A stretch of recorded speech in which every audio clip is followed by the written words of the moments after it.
그 아브라함, 오늘 첫 시간은 이제 아브라함에 대한 그런 이야기인데요. 이 아브라함은 지구에 사는 한 4분의 3 정도 되는 사람들이 이 아브라함을 우리의 조상입니다, 그렇게 얘기해요. 유대인들은 말할 것도 없고 또 중동에 사는 일부 민족들도 실질적인 아브라함의 자손들입니다. 또 기독교, 천주교 할 것 없이 많은 사람들이 이 아브라함을 믿음의 조상이라고 그렇게 얘기합니다.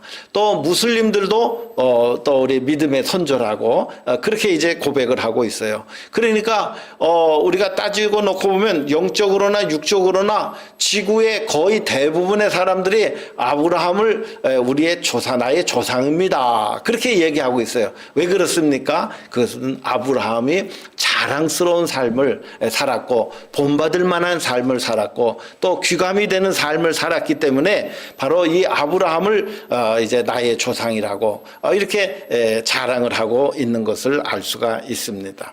오늘 이 하나님께서 이 아브라함은 하나님께서 인정하시는 삶을 살았다는 것입니다. 그리고 하나님께서 이 아브라함에게 해주시고자 하는 그런 그 축복을 마음껏 해주셨던 그런 그 사람이 바로 아브라함입니다. 오늘 그 본문 창세기 24장 1절에 보니까 아브라함이 나이가 많아 늙었고 여호와께서 그의 범사에 복을 주셨더라. 할렐루야. 여러분의 가정에서도 정말 우리가 하나님 앞에 인정받고 그리고 하나님께서 우리의 하는 모든 범사에 여러분의 삶 속에 여러분의 가정에 하나님의 축복이 임하시기를 주의 이름으로 축원드립니다. 네, 여러분 이럴 때는 아멘을 크게 하셔야 돼요.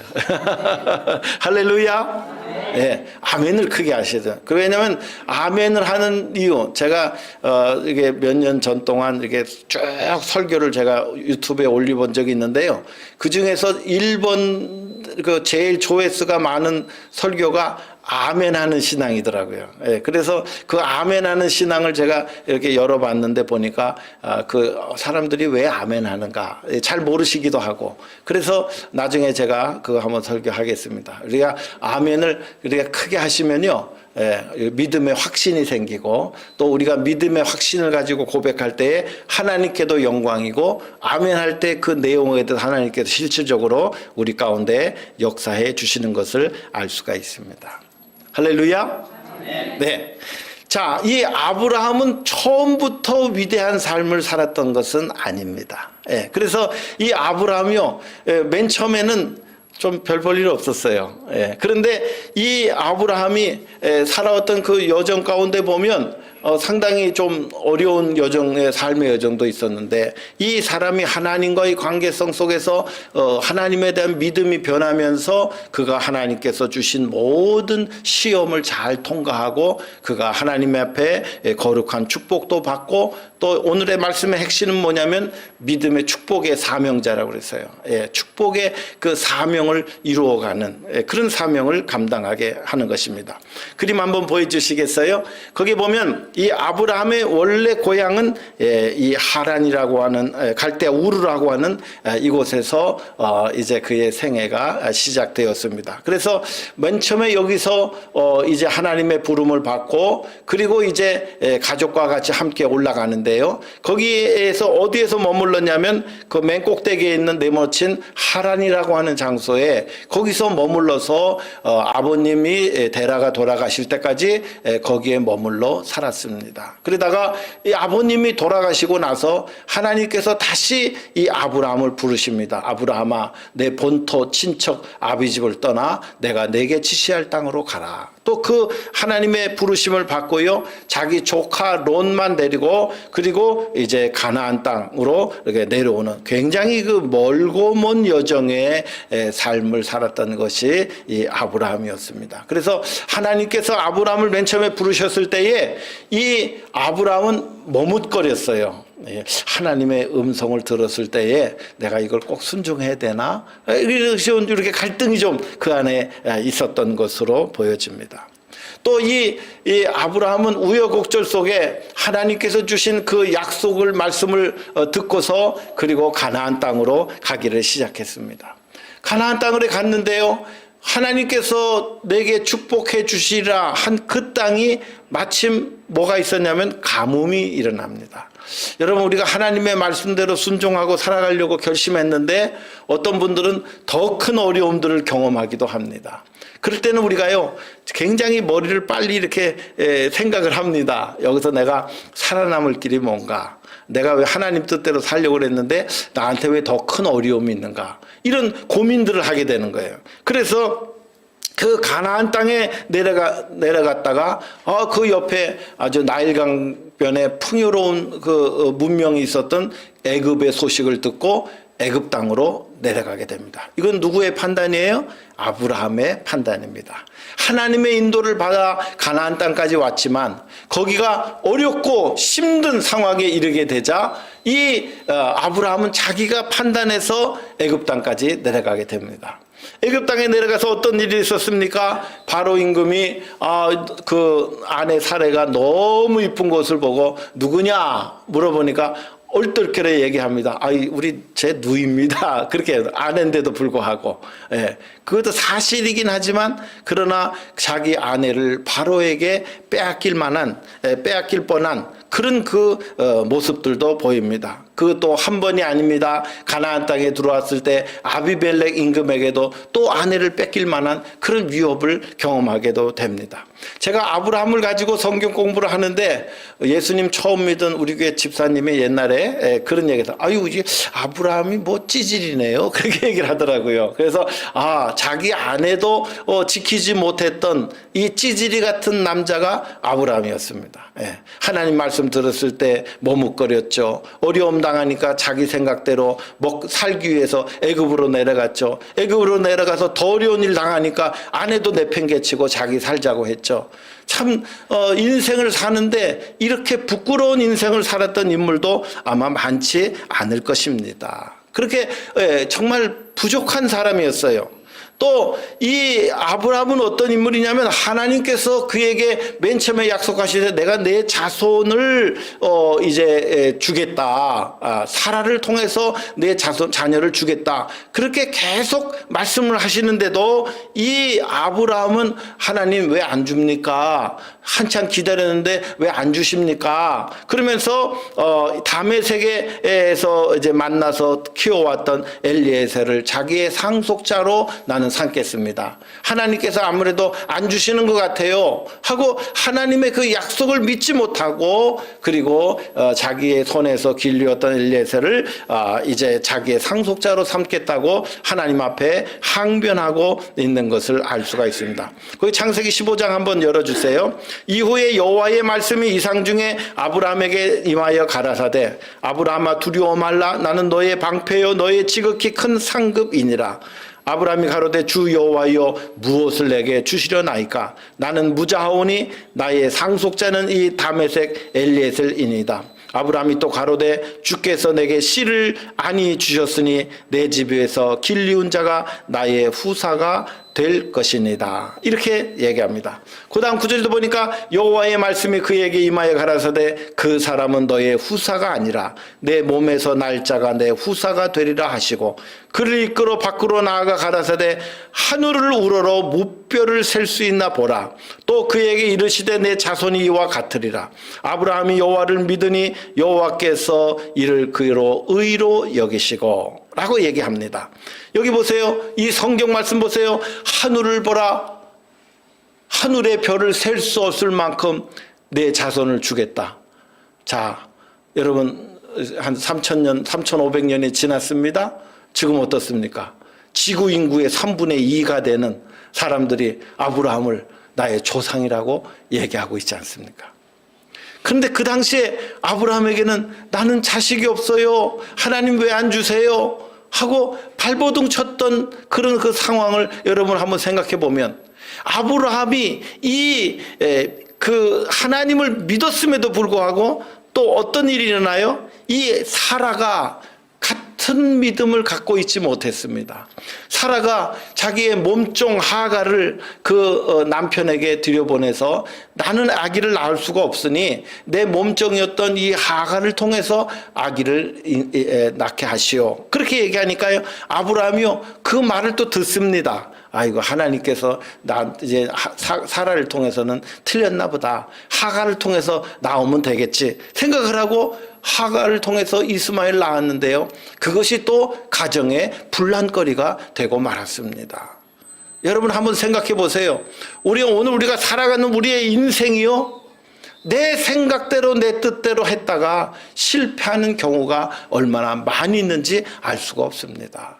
내 생각에는 이게 옳다고 생각하고 내 생각에는 이것이 최선이라고 생각했는데 믿음이 없는 생각을 하게 되면 반드시 내가 내렸던 결정과 생각들이 어려운 일에 더 크게 봉착하게 되는 그런 것들을 발견하게 되는 것을 알 수가 있습니다. 그러나 하나님께서는 아브라함을 맨 처음에 부르실 때에 그에게 약속하신 것이 있어요. 너를 저주하는 자에게 내가 저주하고 너를 축복하는 자에게 내가 그 사람을 축복할 것이다. 그것은 무엇이에요? 하나님께서 아브라함에게 권세를 주시겠다고 하신 것입니다. 하나님께서 그의 아브라함의 삶의 뒷배경이 되어주시고 아브라함을 보호해 주시고 아브라함을 책임져 주시겠다고 하나님께서 약속하신 것입니다. 아브라함은 비록 하나님을 전적으로 다 믿지 못했지만은 그러나 하나님께서는 당신께서 우리에게 하신 약속을 반드시 지키시는 하나님이신 줄로 믿습니다. 할렐루야. 이 믿음을 꼭 가지시길 바랍니다. 하나님은 위기 때마다 아브라함을 보호하시고 그에게 지혜를 주시고 결단한 용기를 허락해 주셨는 줄로 믿습니다. 애굽에서 바로에게 아내를 빼앗길 위기에서도 하나님께서는 아브라함과 그의 아내를 구해 주셨습니다. 하갈의 일로 고민하자 하나님께서는 하갈과 이스마엘을 보호해 주시기로 약속하시고 그에게 분가하도록 하나님께서 결단을 촉구해 주셨습니다. 위기의 순간마다 하나님께서는 그와 함께 하셨고 그를 도와주셨고 그에게 지혜를 주셨고 그런 삶을 살았던 것을 알 수가 있습니다. 이제부터 그가 복받은 이유에 대해서 말씀을 드리려고 합니다. 첫 번째, 그가 하나님 앞에 복받은 이유는 하나님께서 그에게 비전을 주셨을 때에 그 비전을 자기의 것으로 받아들였다는 것입니다. 창세기 12장 2절 한번 열어주세요. 내가 너로 큰 민족을 이루고 내게 복을 주어 내 이름을 창대케 하리니 너는 복의 근원이 될지라. 할렐루야. 너는 복의 근원이 될지라 라고 하는 이 사명을 그가 받아들였다는 거예요. 여러분, 아브라함이 하란을 떠날 때 나이가 얼마였죠? 예, 기억나시나요? 75세 때 떠났습니다. 예. 여러분 75세보다 많으신 분도 계시고 적으신 분도 계실 겁니다. 그러나 하나님께서 오늘도 여러분들에게 무엇 주시길 원하셔요? 비전 주기를 원하시는 줄로 믿습니다. 내가 하나님을 위해서 무엇을 할 수 있을까? 내가 어떻게 하면 하나님을 기쁘시게 할 수 있을까? 내가 어떻게 하면 하나님 앞에 복받은 자로 살 수 있을까? 여러분 하나님 앞에 진지하게 물어보시길 바랍니다. 저는 여러분들이 다 한 분 한 분들이 얼마나 귀하고 소중하고 참 얼마나 참 귀한 분들인지 알 수가 없다는 걸 저는 마음속으로 늘 느끼고 살아갑니다. 여러분께서 아브라함에게 하나님께서 75세에 그에게 비전을 주시고 다시 부르신 것처럼 여러분들이 비전의 사람이 되시기를 주님의 이름으로 축원드립니다. 두 번째로 그가 비전을 얻고 나서 한 일이 있습니다. 그는 가는 데마다 하나님 앞에 예배를 드리기를 시작했습니다. 하나님의 음성을 듣고 그는 하나님 앞에 나와서 날마다 가는 곳에서 하나님 앞에 예배를 드렸습니다. 그가 이제 맨 처음에 가나안 땅에 들었을 세겜 땅에 들어갔을 때 창세기 12장 6절에도 보면 세겜에 단을 쌓고 여호와의 이름을 불렀더라. 그가 또 베델에 도착하게 됩니다. 베이트엘이라고 하는 하나님의 얼굴이라고 하는 그런 하나님의 집이라고 하는 그런 그 장소 나중에 붙여진 거죠. 그런데 거기에 도착해서도 하나님 앞에 단을 쌓고 예배를 드립니다. 헤브란에 도착했어요.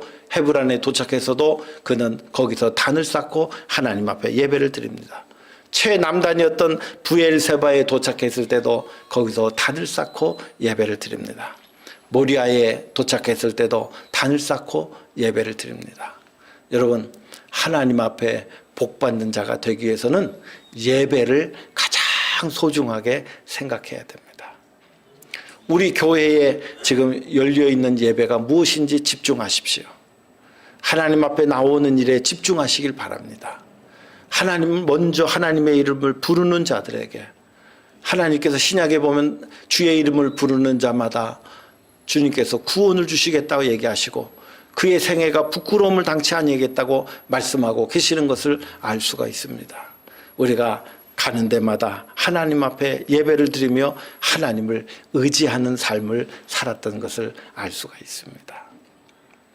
세 번째로 그는 하나님을 점점 깊게 의지하기를 시작했는데요. 어디까지 의지했냐면 내가 먹고 사는 모든 문제를 책임져 주시는 분은 하나님이시다. 할렐루야.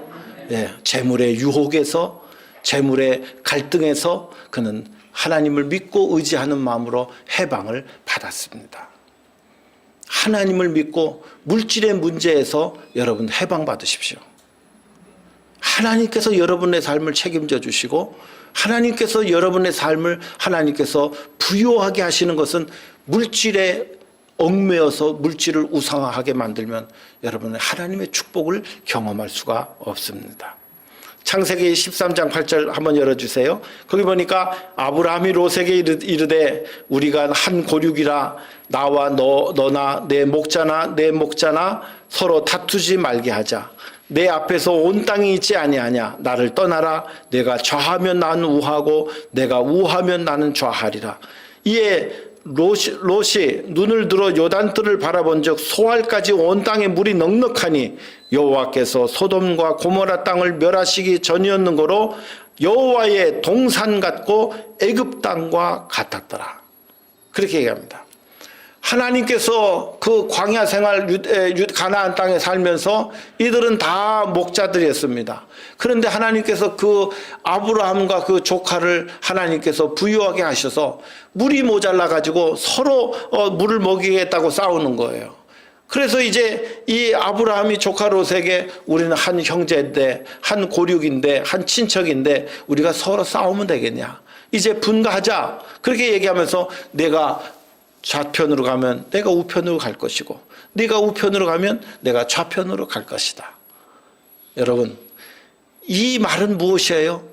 나는 어디로 가든지 하나님께서 나를 이제는 책임져 주실 것이다 라고 하는 그 믿음이 아브라함에게는 생겼다는 것입니다.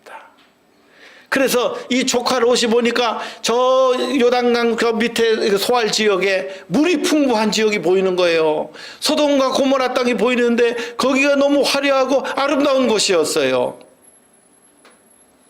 먹고 살기도 편안하고 그리고 문화가 있던 곳입니다. 오늘 성경 얘기합니다. 여기 성경 해석자가 얘기합니다.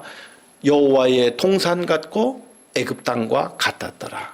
여러분, 꿈꾸던 도시 여호와의 동산, 그 땅, 에덴 동산, 그리고 그가 경험했던 최고의 문화의 도시 애굽 땅, 그 아름답고 화려했던 그 땅을 보고 물이 풍부한 그 땅으로 가고 내가 저기 가면 내가 살기가 좋겠다.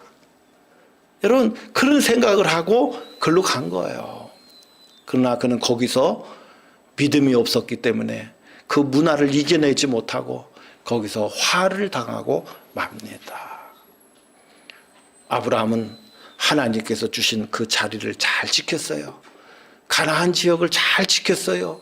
그럴 때 하나님께서 거기서 하나님께서 복을 주기로 작정하신 줄로 믿습니다.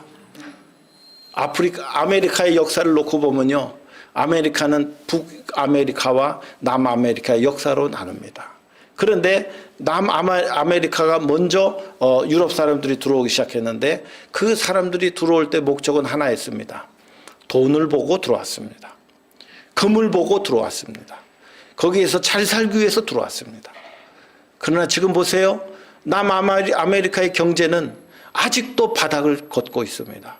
거기에 사는 사람들은 얼마나 불행한 많은 전쟁을 치르고 살았고요. 그리고 지금도 어려움을 겪고 있습니다. 정말 가난한 나라들이 거기에 얼마나 많은지 알 수가 없습니다. 아르헨티나도 페루도 그쪽에 경제가 너무 어렵다는 소식들이 계속 들어오고 있습니다. 그러나 북아메리카는 뭘 가지고 들어왔어요? 믿음 때문에 들어왔습니다. 믿음을 지키기 위해서 들어왔습니다. 하나님 앞에 어떻게 하면 잘 믿음 생활할까를 고민하기 위해서 신앙의 자유를 위해서 들어왔습니다. 저는 보스턴에 메이플라워가 들어왔던 그 현장을 가봤습니다. 거기에 많은 분들이 오다가 절반은 신앙의 자유를 찾아왔다가 그 배에서 죽었습니다. 그리고 혹독한 겨울을 지났습니다. 그리고 거기서 그 인디언들이 경작해 준 경작법대로 경작을 하고 추수한 그날의 인디언들을 불러서 하나님 앞에 소수가 남아서 감사의 예배를 드리고 그들이 거기서 신앙생활을 새롭게 출발했습니다. 정말 보잘것없는 출발이었지만 하나님께서는 지금도 미국을 세계의 최강의 나라로 만들어가고 계시는 것을 알 수가 있습니다. 신앙이 우선입니다. 믿음이 우선입니다. 하나님이 우선입니다. 그 믿음과 신앙을 가질 때에 하나님께서 우리에게 필요한 것들을 다 채워 주실 줄로 믿습니다. 네 번째로 하나님께서 이 아브라함을 축복해 주신 것은 하나님께서 무슨 사명을 주셨어요? 이 아브라함에게 많은 사람들에게 복의 근원자로 살라고 하는 그런 그 사명을 주셨는 줄로 믿습니다. 여러분, 복의 근원자로 산다는 게 무슨 뜻인지 아세요? 다른 사람을 부욕해 하는 일에 관심을 갖고 사는 것을 말합니다. 왜 내가 하나님 앞에 내가 축복을 받아야 되는데 아브라함이 받은 축복은 다른 사람을 먼저 부욕해 하는 그런 축복을, 그런 사명을 그가 받았다는 것입니다.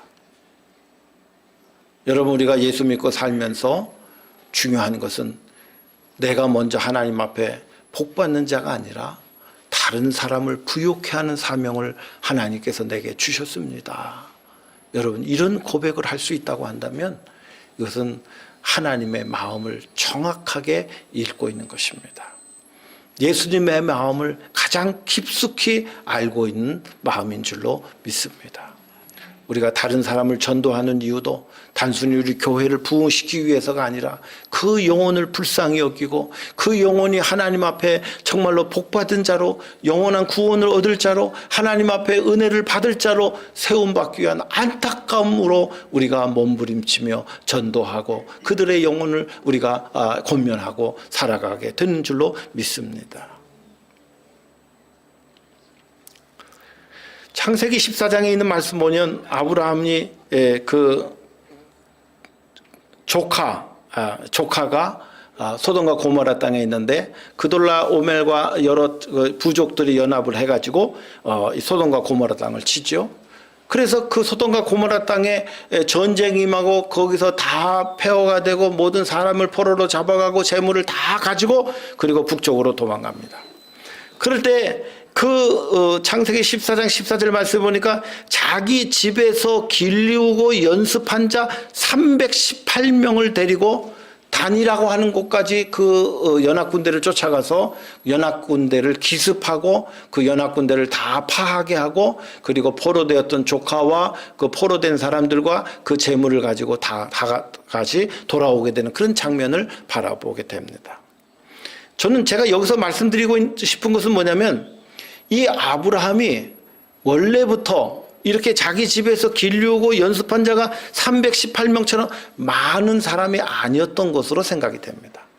그가 하란에서 내려올 때 조카와 두 가정이 내려오면서 주변에 어렵고 힘든 사람들을 다 받아들이고요. 하란에서 가나안 땅으로 내려온 길에 다메섹이라고 하는 곳이 있습니다. 근데 그 다메섹이라고 하는 동네에서도 엘리에셀을 거두어 주고요.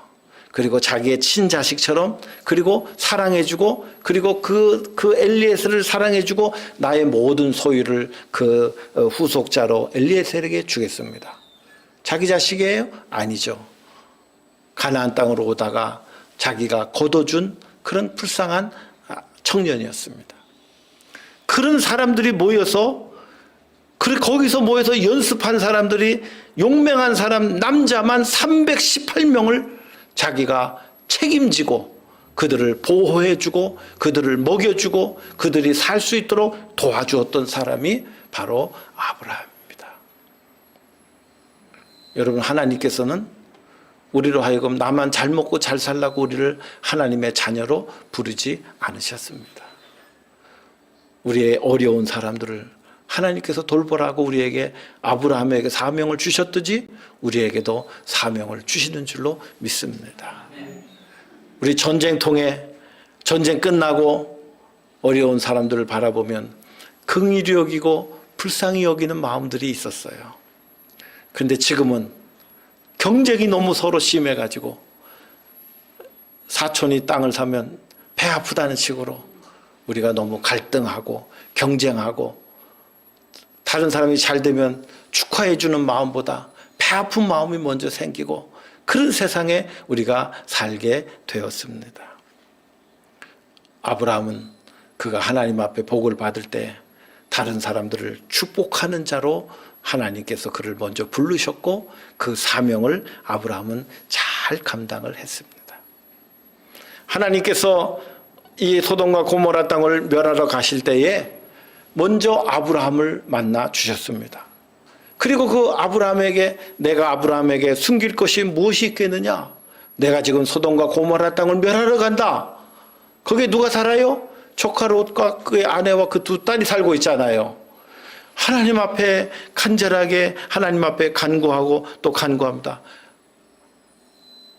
주님이시여, 거기에 의인 50명이 있다 할지라도 거기서 그 소돔과 고모라 땅을 멸하시겠나이까? 아, 내가 50명만 있어도 내가 그 땅을 멸하지 않겠다. 또 얘기합니다. 45명만 있어도 멸하시겠습니까? 아, 45명만 있다. 아무리 생각해봐도 소돔과 고모라 땅에 40명의 의인이 안 나오는 거예요, 수가. 하나님 도와지 마옵소서. 30명이 있으면 멸하시겠나이까? 내가 30명이 있어도 또 줄입니다. 20명. 마지막에는 10명까지 내려가서 거기에 이거 10명이 정도만 있어도 그 땅을 멸하시겠습니까? 라고 하나님 앞에 간청을 하지요. 근데 여러분, 놀라운 사실을 발견합니다. 조카 롯이 그의 목자들도 많고 큰 부자가 되어서 소돔과 고모라 땅에 내려갔는데요. 자기와 함께한 사람들을 하나님 앞으로 변화시키질 못했어요. 자기의 사위들도 변화시키질 못했어요. 그는 그저 자기와 자기 아내도 믿음이 별로였어요. 자기 둘 딸, 그 정도만 가지고 믿음 생활을 하나님 앞에서 영위한 것으로 보입니다. 그가 소돔과 고모라 땅에서 함께 멸망당하는 이유는 무엇입니까? 하나님께서 그에게 축복을 주시고 은혜를 주셨는데도 그의 이웃들을 돌보고 그의 이웃들을 변화시킬 만한 능력과 사랑과 섬김이 부족했기 때문에 소돔과 고모라 땅이 멸망할 때 함께 멸망당하고 말았다는 것을 발견하게 됩니다. 오늘 하나님께서 우리에게 어떠한 축복을 주셨다 할지라도 그 축복을 우리의 이웃들과 나누고 내 주변에 있는 사람들을 변화시키고 하나님 앞으로 인도해 낼 수 있는 그 믿음의 은혜와 능력과 사랑과 섬김이 오늘 우리에게 꼭 필요한 줄로 믿습니다.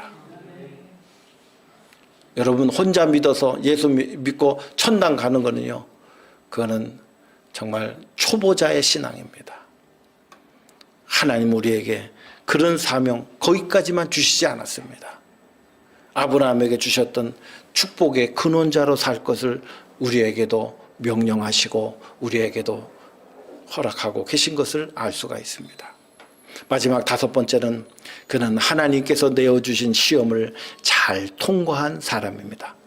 우리가 신앙생활 하다 보면 내가 감당하기 어려운 시험도 있습니다. 그런데 그 시험을 하나님과의 관계성 속에서 잘 이겨내시는 분이 복받는 분들이 되는 줄로 믿습니다. 창세기 22장 한번 열어주세요.